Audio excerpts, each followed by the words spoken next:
Among the most famous study centers in the north of Thailand is the Wat Rampung Monastery.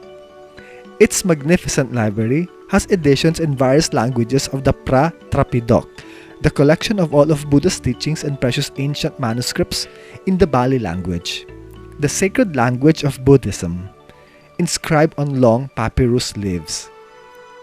Living in the monastery founded by the great teacher Ajahn Tong, there are monks, nuns, and some lay people who come from the west to practice the Vipassana meditation.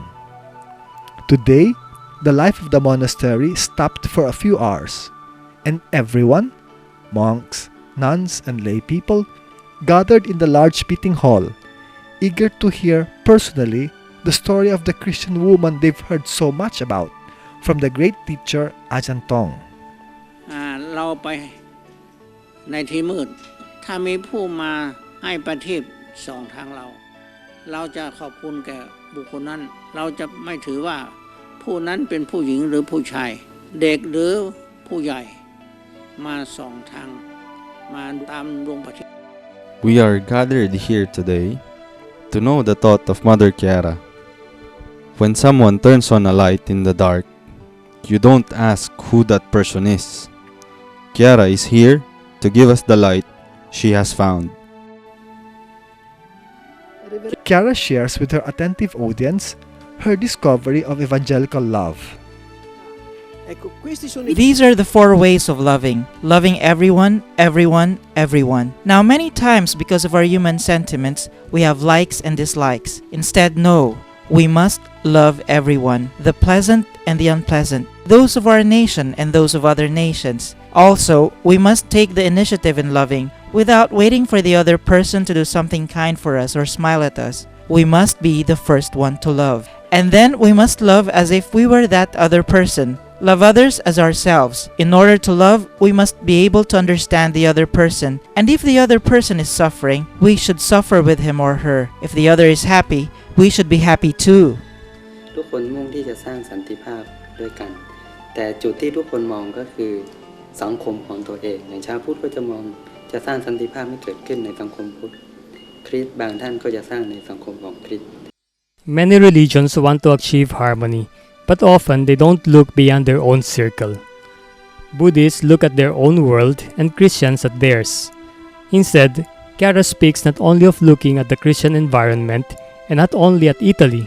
She wants to build harmony through love, wishing everyone well without discrimination against any race or religion. This struck me very much. ส่วนที่คุณแม่ท่านทำความดี We nuns are not struck so much by what Chiara said because in Buddhism there are these teachings. What struck me is that Chiara is able to put them into practice. Considering the positive outcome of the events of these days, we naturally wonder about the method that opens such a dialogue, making it possible to contribute towards giving an answer to what is undoubtedly one of the greatest challenges for Christianity at the dawn of the 3rd millennium, the encounter with Buddhism. The dialogue brought forward by our movement is successful precisely because it begins with witness. Jesus said, "By this they will know that you are my disciples, if you love one another." Therefore, a witness of mutual love. And he also said, "May they be one, so that the world will believe." Therefore also from unity. And we know that the particular presence of Jesus in our midst, born of mutual love, where 2 or more are united in my name, I am there, is very forceful both as witness and as evangelization. Vital contact with the spirituality of unity involves people so deeply that those who encounter it, whatever their conviction may be, not only make the spirituality their own, but end up becoming its apostles. คืออาตมาพูดเสมอ I always tell the monks and the Thai people that the focolare is, first, persons of a new generation who work for unity. Second, in the focolare, there is only love, agape, and the sharing of this love with all people. Third, the focolare radiates its warmth towards every person and is useful to all people. Fourth, the focolare has a universal ideal of life and can easily be put into practice. Fifth, the life of focolare, love, can be expressed in all aspects of life just as the light is expressed in the 7 colors of the rainbow. I always say this, it's an experience I never thought I would have, But looking at what has taken place, I cannot deny the fact that I am like a bridge, a link between Catholics and Buddhists. I don't know how things will be in the future, but I know that I will continue to do my best so that dialogue may go forward. These are the fruits of the dialogue of life. A dialogue approved and encouraged also by the religious authorities with whom Chiara constantly speaks, convinced that the light for taking the next steps comes from this unity with them. His Excellency Michael Mitchaikit Bunchu, the first Thai cardinal, pastor of the Archdiocese of Bangkok for 24 years, is committed to guiding with wisdom the small Catholic community along the journey of the not always easy dialogue with the Buddhist world. เพราะฉะนั้น Movimento Focolare นี้ก็มีบทบาทอันหนึ่งที่จะช่วยให้การเสวนาหรือ Dialogo ระหว่างศาสนาได้บังเกิดผลและเพิ่มทำให้เกิดความเข้าใจต่อกันและกันที่ดียิ่งขึ้น The Focolare movement has a preeminent role in helping the Church along the wave of interreligious dialogue, so that it might bear fruit and lead to an even deeper mutual understanding.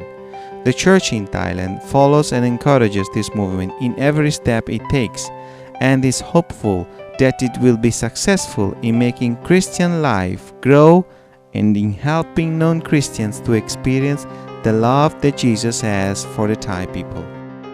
In an audience granted to Chiara Lubich, the Supreme Patriarch, His Holiness Pra Yanasangworn, the highest authority of Theravada Buddhism, encouraged Chiara to go ahead and express his hope that we grow in mutual understanding and in the common desire for good and peace. There is no doubt that on this foundation, also the doctrinal dialogue will become possible. We must only move forward along this path, seeking to intensify the communion of life between Christians and Buddhists. A proposal in this sense comes precisely from Chiara. I suggested the building of a little town in Thailand because I thought that after having met all these monks, students, nuns, and lay people, they needed a direct experience also of our life. But it would be expensive and impossible for all of them to come to Italy. Instead, I thought of building a little town there, and Providence has enabled us to begin making plans. We believe, we're convinced, that such initiatives encourage the Focolarini and also the local church in Thailand, because Chiara cannot remain forever in Chiang Mai or in Bangkok. Such initiatives help to nourish trust. No one tries to hide his own religious identity in his pocket. No, not at all. Both sides are sincere. There is mutual listening, exchange. There is also the opportunity for a growing friendship. Who knows what divine providence will bring forth from all this? It's the right line of action. What do I see in the future? I don't see the future. I've never seen this in our movement. I've always been guided by circumstances which show me the will of God. In the beginning, for example, I didn't know that a movement would be born. I didn't know that it would have a certain structure. So now too, I don't know what will happen tomorrow or even today. I know what is growing. I see it. And I know that something new will come to life.